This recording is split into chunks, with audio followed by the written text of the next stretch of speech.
زمین بیچاره میدانم فلک بیچاره تر از او. شروع از 21 اکتبر سال روان در سرتاسر کشورمون دور سیوم آزمون جمهوریوی فروغ صبحی دانای کتاب است آغاز شد.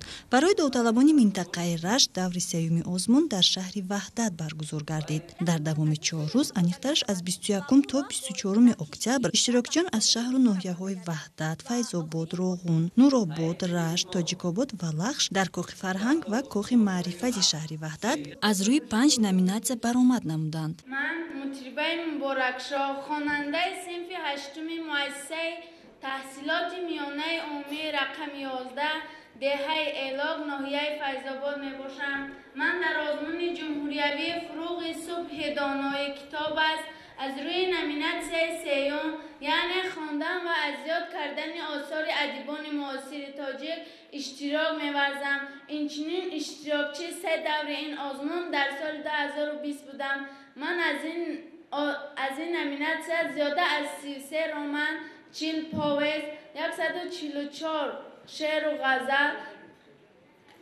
150 تا رباعی و 2 بیتی از خود نمودم. جان شیرین اینقدر جنگم مکن، اینقدر بیهوده دلتنگم مکن. گشته گشته در سفر باز آمدم، باز در نزدت به پرواز آمدم. هر کجا که خواب کردم خیستم، هر کجا که بود جای زیستم. این دل من منزل یاد تو بود، یاد روی حسن آباد تو بود. همی از وطن گپ سکنی در میگیرید در به مثل هیزمی تر میگیرید و کی دوران بخشش هست فیض احمد. آفرین آفرین. قشلاقک من بوی چپاتی دارد، شیرینی شیرینی توتی دارد. از چوب درخت بید در هر خانه گوهره سبز ملکوتی دارد. تو از کدام شاعر کردی؟ از استاد. بله. یعنی تا نام فضای نفس خود را کم کن، آدمگری کن ولی به آدم کم کن. بگفت دروگر به من وقتی درو، چون خوشه گندم به زمین سرخم کن. باز یک ربایی. آدمگری کن ولی با آدم کم کن. نه آدمگری کن ولی با آدم کن. کدوم مساج خونده وقتی محمدی خان؟ پلات کنجاکی که از رمان‌های مشهور او. دختری جون همین خیرامان بله. با ابراهیم جان چه شناخت شد؟ با ابراهیم جان وقت خیرامان خود یک دختری کران یعنی اکسواتران بود. خب رمانی زمین پدران از که هست؟ از استاد یوسف اکابیر. من خودت شما؟ بله. واقعه در کدام وادی میگذرد واقعه؟ وادی بخش. وادی بخش. قهرمان از کجا میرود به وادی بخش؟ از دوشنبه. گردش دیگو در کدام مسئله صحبت میکرد گردش دیگو؟ درباره حادثه جنگ بزرگ وطنی. بعد حادثه جنگ بزرگ وطنی که قهرمان اساسی این میرک میباشد. وقتی که در اینجا کمپیر آیشه با موی سفید بحث مینمایند میگویند که این فرزند از آن من است، اما در اینجا میرک را اساسا دریا گوهره آن را روی آب میآورد. کودک را موی سفید میگیرد. یادداشت‌های استاد دائمی نوشته در اینجا. بله. نظر درفش کاوه آهنگری ای پرچم ملی. درفش کاوه آهنگری ای پرچم ملی، نمای اعتقاد و باوری ای پرچم ملی. کنی یک غزل بسیار خوبی؟ نمیدانم کجا بگریزم از خیش که از سوز دل خیش در نگیرم. و دنیا آمدم یک بار ای دل، چرا خواهی که من 100 بار میرم. نمیدانم کجا بگریزم از خیش که خواب و راحت طفلی بیابم ز منزل‌ها و محفل‌های خالی دل گم کرده خود را نکابم. یعنی غزل گفته است؟ بله. کنی؟ دوستان عرض امیدم بر نگار من برید، رحمت بر خاطر امیدوار من برید. زندیار و شهر تنگم شهریار من کجاست، لطف آرید و مرا بر شهریار من برید. یا به من از خاک پایش سرموار آورید، یا مرا در ره گذار شهسوار من برید. از این غزل‌های این یکم در مقطع و مطلع آغاز و انجام، یعنی از انجام جمعه که نامی عینی در اونجا ثبت شده باشه. در پریشان روزگاری گر رود عینی ز درد، جمع بنشینید و یاد از روزگار من برید. یعنی هر دو چیستون گوی بچم جوابش بده. شیرین و بامزه به علو میپزد، جواب این چیستان خربوزه میباشد. گر دهانش وا شود بوی خوش پیدا شود، جواب این چیستان گل میباشد. میخیزرین تگ زمین، جواب این چیستان سبزی میباشد. تشکر بکنیم. من سمدова فرخنده خواننده صنف هشتم مؤسسه تحصیلات میانه عمومی رقم 11 دهه الاک جماعت قلعه دشت هستم.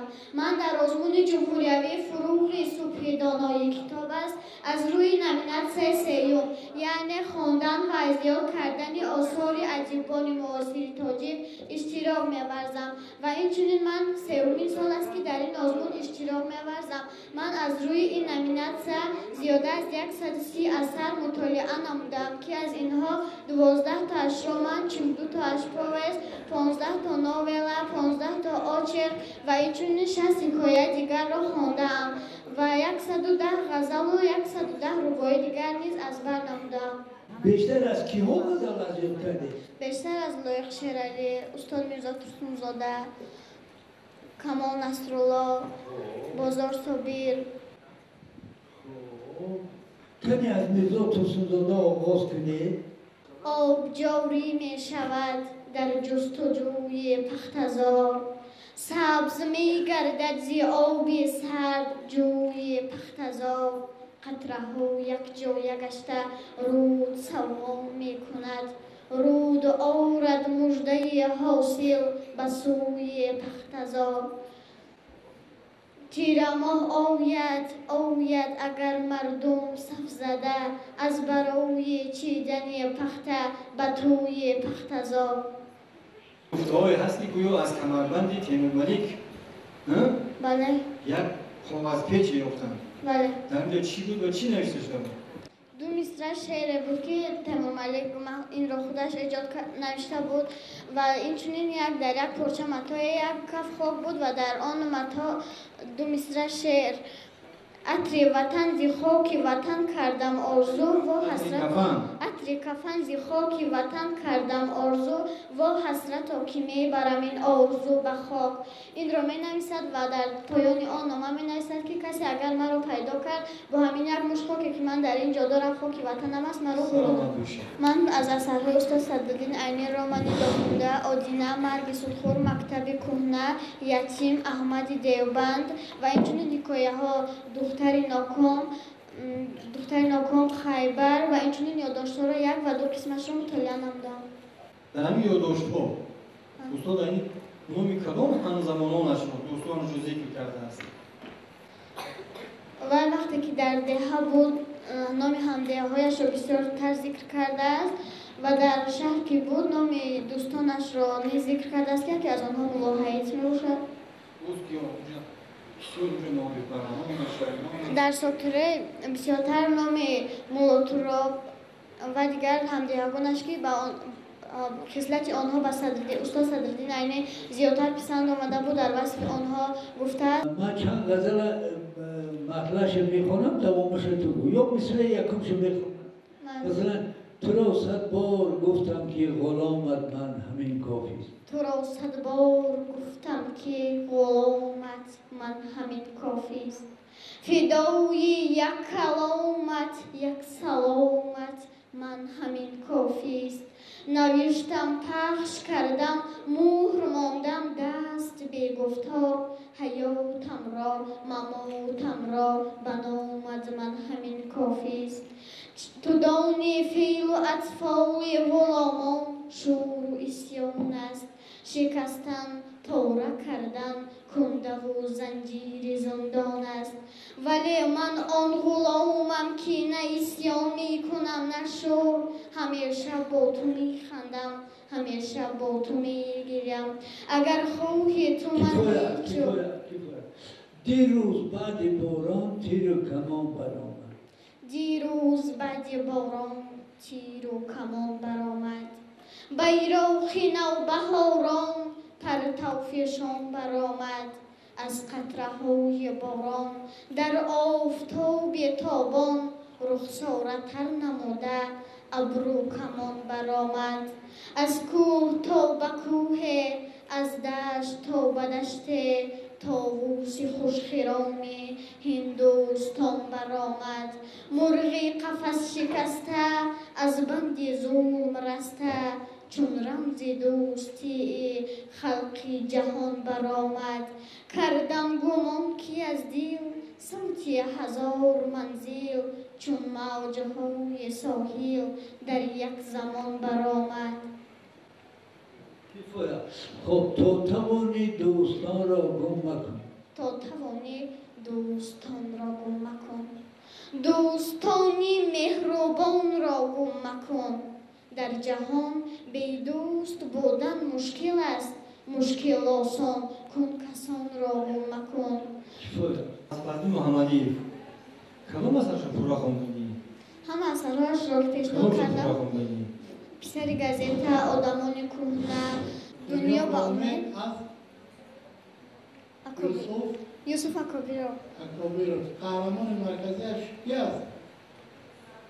کدام است؟ دنیا با امید. قهرمان اساسیش بدرالدین خوجا، شکریه بانو. اما پروتوتیپ کی است بدرالدین خوجا؟ استاد صدرالدین عینی. میشتابد زندگی مانند دریا میرود. میشتابد زندگی مانند دریا میرود. بر شتاب زندگی بنگر که دنیا میرود. چون سری هر موج عمری ما شکن اندر شکن موج بدی هر شکستن چون به بالا میرود. سر به گرداب فنا پیچیدن امواج چیست. کی به منزل میرود هر کونه زیبا میرود. چند تا بدونم من از زمین استاد لایق 10 تا. از بازار استاد بازار یک کتاب بخون. چشم تو کبود و آب دریاست کبود.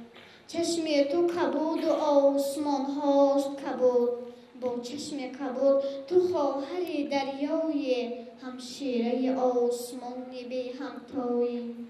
اکو دو بیتی بخونه. از کدام کسان شعری که میدونی؟ از فرزانه. دو بیتی از فرزانه. مرحبا. سحر بود و رخ گل شبنمی داشت. دمی بود که دل من همدمی داشت. کجا شد آن جوانی غمگین اکنون که در سر یادی یاری بیغمی داشت. یک دیگر. خزان میریزد و من در غم گل. گلی جویم که باشد زیب کاکل. در روی خط ادبیات خوانده شده از ساتین بلوغزاده روایت سعودی روان واسه را درست گفتنم توانستیم. هر روایت سعودی سال گذشته در صنف هفتم خوانده بودیم. من اثر رو پورا خوندم. پورا خواندگی هستی؟ بله. یعنی قهرمان‌های اساسی ویرکن، نانیمانچا، نوفر، رخشیان، مولیک، اورایب، شرکویچ، جامشوی زنک مادر نانیمانچا بود. یک لحظه هم برای تو دقت جلب کننده همین اثر گفته میتوانید؟ برای من خاطرمان اینجاش بود که وقتی که یه خشتک 400 تنگه‌ای که با وی از نوفرن آورده اون 400 تنگه رو بعد 400 تنگه رو آورده میدهد و ویرکن را میخرد و یه خشتک هم مردی که با وجدان بود همه آن تنگه ها را آورده دوباره به روخشیان که پدر ویرکن بود آورده میدهد و وقتی که ویرکن قرض خود را که از در نوفرن داشت ادا میکند، یعنی که باید که تا جایی که میرسیدن میبردن خزینه خودشان را در آنجا باید که آزاد میشد ولی نشد و روز روخشیان پدر ویرکن نقشه کشید که باید رفته حتما پسر خود را آزاد کند و نه خود و نپوشید آن 400 تنگه را تماما استفاده نبود و آن را گرفته برده به نوفرن داد و ویرکن را گرفته به جای خودش آورد. موج را آیا به صحرا دیده شرفه آن را مگر بشنیده دیده اقیانوسی به آب را موج های خشکینی تاب را من چنین بحری عجیب را دیدم در سری هر موج دل ورزیدم بود این بحری کبودی بی کنار در کناری اوکراینی نامدار موج قوزون موج گندم بود آن ریسک مردم نان مردم بود آن می شناسم بوی آن بوی شیرین بوی دیرین بوی نان من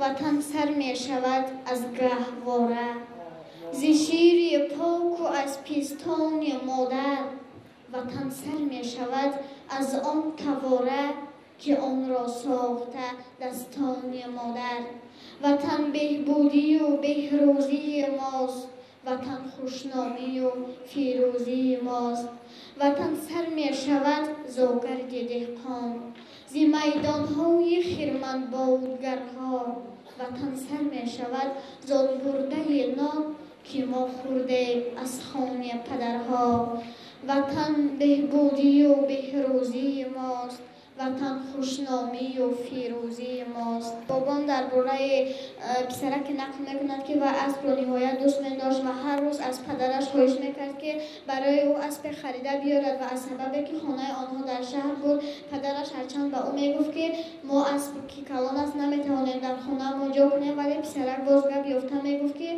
اسب خرد است تایچه‌اش را بیار و آن را حتما در خانه پرورش میکنیم و هر روز که پسرچه اول از خواب میخست میدید که پدرش به کار رفته است خرسند میشد که پدرش زودتر به بازار رفته برای او اسب میخرد و تا بگاه منتظری پدر را میکشید ولی پدر دست خالی میآمد و از این خیلی او خیلی میرنجید